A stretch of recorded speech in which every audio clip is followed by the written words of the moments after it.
Assalamualaikum dan salam sejahtera.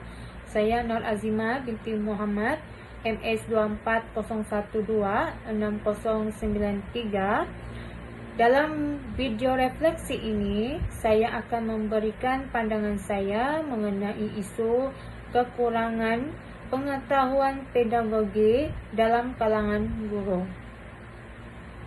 Setiap penerangan saya akan menerangkan 5 perkara, yaitu yang pertama 1.0 pengenalan, 2.0 refleksi isu, 3.0 langkah-langkah meningkatkan pengetahuan pedagogi, 4.0 contoh situasi kekurangan pengetahuan pedagogi, dan yang akhir sekali saya akan menerangkan 5.0, yaitu kesimpulan. 1.0 yaitu pengenalan. Kekurangan pengetahuan pedagogi merupakan isu yang utama dalam dunia pendidikan negara kita, dan terdapat 4 aspek yang terlibat. Antaranya ialah pengurusan bilik darjah, pengawalan kelas, interaksi dan komunikasi, serta strategi pengajaran. Dan penyelesaiannya dalam aspek tersebut adalah guru perlu menguasai setiap kandungan dan mengetahui cara penyampaian yang mudah difahami oleh dalam kalangan pelajar. Sebagai seorang pelajar kursus kaedah mengajar bahasa Melayu, saya menyadari bahawa penguasaan pengetahuan pedagogi merupakan asas yang penting dalam proses pengajaran dan pembelajaran untuk berjalan dengan berkesan. Oleh itu, guru bukan sahaja perlu menguasai isi kandungan, tetapi juga guru perlu tahu bagaimana cara menyampaikan ilmu itu dengan lebih menarik dan mudah difahami oleh dalam kalangan pelajar. Selain itu, 2.0 refleksi isu. Apabila seseorang guru kurang pengetahuan dalam pedagogi, kesannya dapat dilihat dengan jelas dalam suasana bilik darjah. Poin yang pertama bagi kesan ialah kelas susah dikawal, suasana bilik darjah menjadi bising. Sebagai contoh, guru mungkin tidak mampu mengawal kelas dengan baik, menyebabkan suasana pembelajaran menjadi bising dan tidak teratur. Yang kedua, komunikasi guru dan murid yang lemah. Sebagai contoh, interaksi antara guru dan pelajar menjadi kaku kerana guru tidak menggunakan pendekatan komunikasi yang bersesuaian. Hal ini akhirnya menyebabkan pelajar hilang minat untuk motivasi dalam belajar. Melalui kursus kaedah mengajar bahasa Melayu, saya belajar bahawa pedagogi bukan sekadar teori, tetapi satu kemahiran yang perlu dilatih dan diamalkan secara berterusan. Antara perkara yang saya pelajari termasuklah kepentingan pendekatan berpusatkan pelajar menggunakan kaedah PAK 21 serta strategi pembelajaran seperti Think Pace Share, Gallery Work dan Role Play yang dapat menggalakkan pelajar untuk berfikir secara kritis dan kreatif.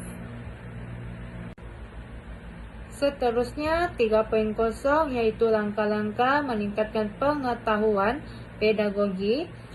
Untuk meningkatkan penguasaan pengetahuan pedagogi ini, beberapa langkah yang boleh diambil oleh guru dan juga bakal guru seperti saya.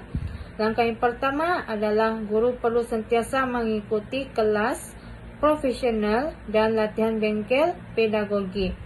Melalui latihan seperti ini, guru dapat mempelajari pelbagai teknik pengajaran terkini, pendekatan PAK 21 dan cara mengurus bilik darjah dengan lebih efektif. Contohnya, kursus tentang Classroom Management Skills boleh membantu guru untuk memahami cara menangani pelajar yang berbeza tahap keupayaan dan tingkah laku. Langkah yang kedua ialah guru perlu melibatkan diri dalam menyertai pembelajaran profesional. Melalui penyertaan pembelajaran profesional, guru dapat berkongsi pengalaman, idea, dan juga cabaran dengan rakan sejawat.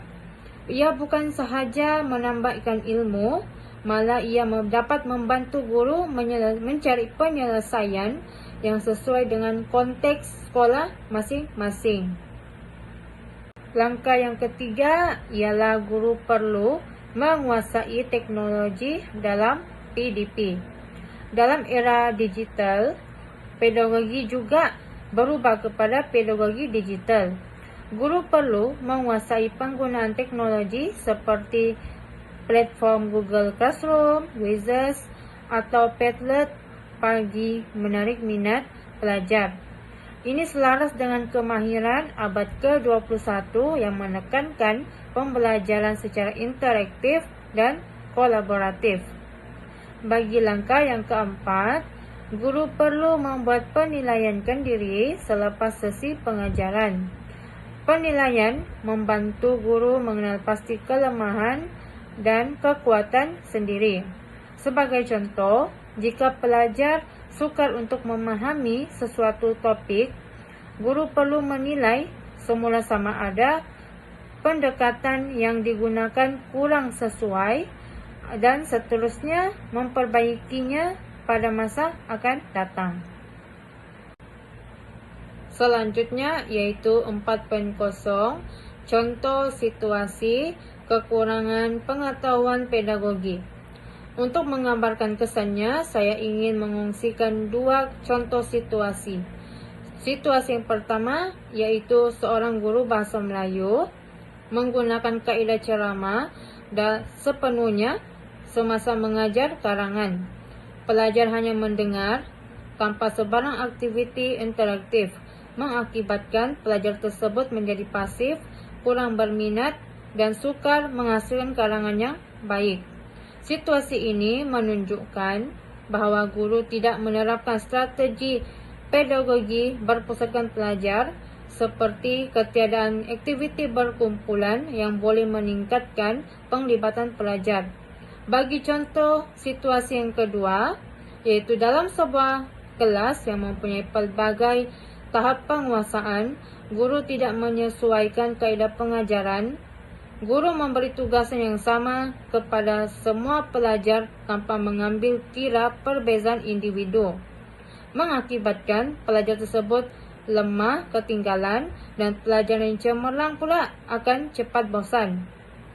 Ini menunjukkan kekurangan pengetahuan pedagogi dalam aspek perbezaan pengajaran, yaitu keupayaan guru menyesuaikan strategi PDP mengikut keperluan pelajar.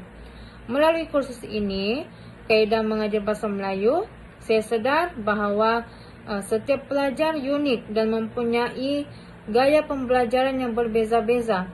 Oleh itu, guru perlu kreatif dalam merancang sebuah aktiviti, menggunakan bahan bantu mengajar yang pelbagai, dan sentiasa berinteraksi secara positif dengan kalangan pelajar. Akhir sekali yaitu 5.0 kesimpulan. Jadi sebagai kesimpulan, apabila kekurangan pengetahuan pedagogi dalam kalangan guru, ia akan menjejaskan keberkesanan proses pengajaran dan pembelajaran. Namun, guru yang berfikiran secara terbuka, rajin belajar, dan sentiasa memperbaiki diri mampu menjadi pendidik yang cemerlang.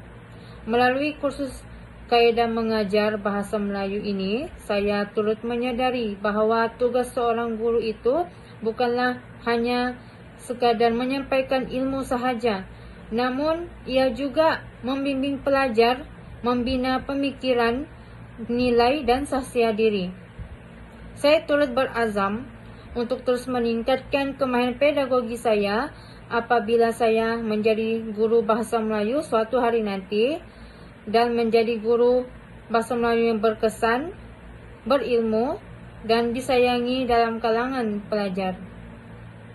Berakhirlah sudah video pembentangan refleksi saya yang bertajuk kekurangan pengetahuan pedagogi dalam kalangan guru. dan saya harap pembentangan video saya ini diterima dengan baik. Sekian, terima kasih.